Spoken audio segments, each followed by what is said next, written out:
Guys, I believe that we are so close to finally figuring out who killed Charlie Kirk. We are so close, and I'm going to tell you who it actually is in this episode. But first, you have to give me 20 bucks.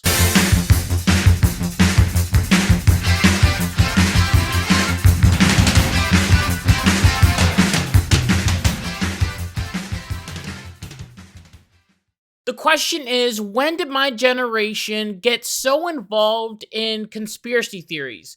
Maybe it's the internet, maybe it's the memes. You would think that with the internet, more people would be able to look up actual facts and the conspiracy theories would go away. But no, it has actually fueled them. And it seems like everything that in the past once was known as true is now being questioned. A big conspiracy situation comes around when talking about political assassinations. And this has been going on since the 1960s, as JFK was assassinated, and a lot of people are now claiming that it was the CIA that did it. Along with that, also in the 60s, we had Martin Luther King's death, which was also blamed on the CIA.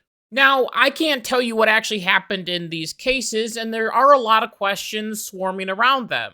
And that's the thing too, is our curiosity has continued to grow in our time as well. As there are even people coming out today like Marjorie Taylor Greene, and also when it first happened, a couple of Democrats claiming that Donald Trump's assassination attempt in Butler, Pennsylvania was actually staged. Now, this is different than the JFK shooting and also the MLK shooting, because in Trump's shooting, someone was actually hit and died. Are these people claiming that there was another shooter that shot a random person in the crowd to make it look real? How did they get the fake blood on Trump's ear? And I mean, people do have a right to ask questions. I think it is very strange that it seemed like Trump's ear healed up very well. Maybe he has a good plastic surgeon. Maybe he had extra surgery. I don't know. Then in our lifetime, we have another controversial assassination, and that is the assassination of Charlie Kirk. Then in our lifetime, we have the assassination of Charlie Kirk, which has taken the world by storm. Conservatives are fighting against conservatives. Friends are having deep debates. Everyone is mad at each other. Candace Owens is the best person ever. No, Erica's the best person ever. No, Candace is the worst. No, Erica's the worst.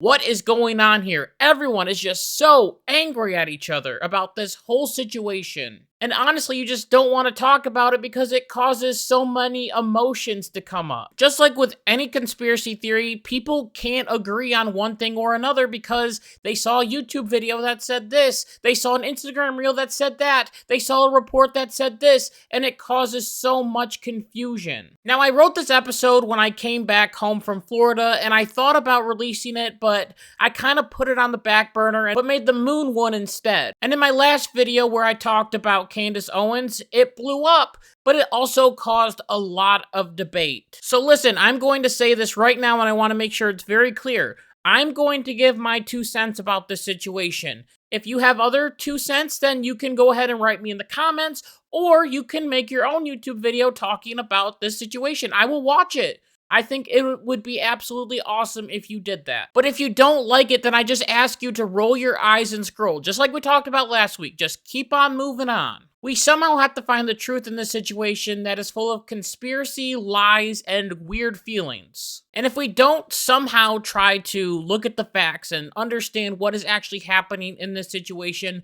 then all of what Charlie Kirk did for America will be for nothing. I want to start by talking about a situation that happened a few weeks ago, as a news article came across my screen and it said, "Bullet used to kill Charlie Kirk did not match Tyler Robinson's rifle." This article was like a shock to the system. People went absolutely nuts because of this article. This means that the Jews did it. This means that Erica Kirk did it. This means that Candace Owens was right 100% of the time. We knew it. We arrested the wrong guy. Now we have to find out who the real killer is. Now, I can't sit here and say that I know everything that happened in the Charlie Kirk shooting. I don't think anyone actually can. Because I still definitely have questions about it as well. Did Tyler Robinson work with someone on the campus to get on top of that building? I don't know. Was he working with other people to help him, to make a distraction because someone in the crowd was arrested after claiming that he was the shooter? Maybe Tyler hired him to say that so then he could escape? However, I still do believe that Tyler Robinson did this shooting 100%, no doubt in my mind, unless other evidence comes out. Just because the other theories that I keep seeing online just don't make sense to me. And maybe you can help me understand them, but they just don't make sense. An exploding microphone, an exploding necklace that Turning Point USA put on Charlie, it doesn't make sense. I don't get it. There are other theories as well, but they just don't seem as possible as a guy got on a roof, shot a gun, and killed Charlie. But now with this article coming out, it means that all of those different theories that I just described could be true, right? They could be true. Well, let's actually look at the article and also different reports that we've had. As if we look at the court filing, it says that the ATF was unable to identify the bullet recovered at autopsy to the rifle allegedly tied to Mr. Robinson, which in forensic ballistics means inconclusive, insignificant marks to confirm or exclude a match, not definition proof of no match. So wait, it says that it's inconclusive. That means that they aren't sure that the bullet 100% matches or that it doesn't match. So why is it that the Daily Mail's article was so positive that the bullet didn't match at all, 100% did not match, when it was actually inconclusive? From what I have read, the bullet broke apart when it hit Charlie Kirk's neck, causing it to spread and make fragments all over his neck area. And you can read that in the ATF report, as it says, on a comparison between a bullet jacket fragment recovered during an autopsy of Charlie Kirk and a rifle recovered by law enforcement, the result of the comparison was inconclusive. This was just one piece of a fragmented bullet. And this also might explain why there was no exit wound when Charlie Kirk got shot. The article's headline is wrong and misleading. The ATF did not confirm that the gun wasn't a mismatch to the bullet. Instead, it claimed that it was inconclusive and we need to look into it more. And this was a claim submitted by the defense, because what the defense is trying to do right now is trying to get this whole entire case thrown out because there is so much evidence against Tyler Robinson. As according to the filings, based upon the state's representations at this meeting, the state intended to present discrete buckets of evidence through 3 identified law enforcement and witnesses. This includes conclusory forensic DNA and ballistics report authorized by the FBI and the ATF, phone and social media data, testimony by law enforcement officials about the crime scene and search locations, and testimony by Mr. Robinson's parents and roommates. And we also just recently got new court documents released that show that Tyler Robinson had a handwritten note, and he texted his boyfriend and said, "Go into my room and look under the keyboard." And guess what? That note was under the keyboard, and the boyfriend gave it to the FBI. That note claimed, "I am likely dead or facing a lengthy prison sentence. I had the opportunity to take out Charlie Kirk, and I took it. I don't know if I will/have succeeded, but I have hoped to make it home to you. I wish we could have lived in a world where this did not feel necessary." Sounds like he is guilty to me.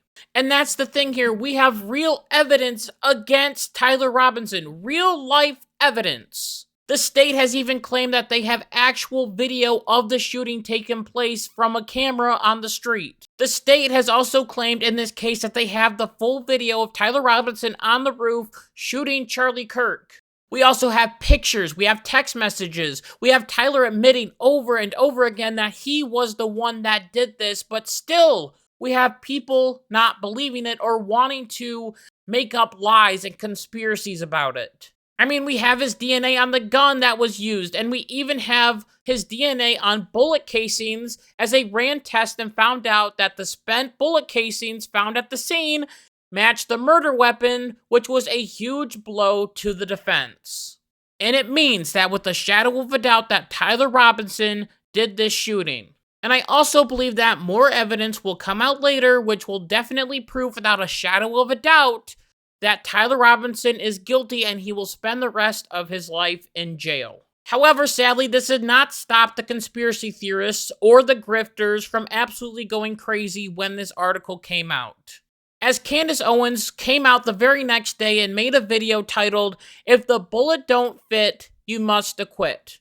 Listen, You can like Candace Owens all you want. You can listen to her. Maybe she has some good ideas. Maybe she has some good theories. You can watch her. You can do that. You have the right to have that opinion and to watch someone who you like. And that's the thing that's great is you might disagree with me on 100% of what I'm telling you right now. And that's okay. We can have a good conversation about it. But I beg of you, please do not let Tyler Robinson go until you actually know with 100% certainty that he is innocent. I want justice for Charlie Kirk. I know that Candace wants justice for Charlie Kirk. I know that Erica does. I know that you do. I know that everyone does. I want to get down to the truth, the actual hardcore truth, not fairy tales, not conspiracy theories, not feelings or gut feelings, but actual real-life evidence, the real-life truth. But making up wild tales and claiming that Tyler Robinson is 100% without a shadow of a doubt innocent and should be acquitted when he has admitted to his parents and to other people constantly that he was the one that did it is a miscarriage of justice. Unless there's a story that comes out that confirms 100% that the bullet was not Tyler Robinson's and we actually know who shot Charlie Kirk, my story remains the same. I believe that it was Tyler Robinson 100%, and you can disagree. Like I've already said, you can disagree with that. It's okay. Justice for Charlie means actually looking at all the evidence, actually looking at the truth, and not making up wild tales. And maybe we should just let the case play out and let's see what actually happens. And with that, I just want to thank you so much for listening to this episode of the Dockery Docket. And until next time, like my mom always says, be good, be kind, be loving, goodbye.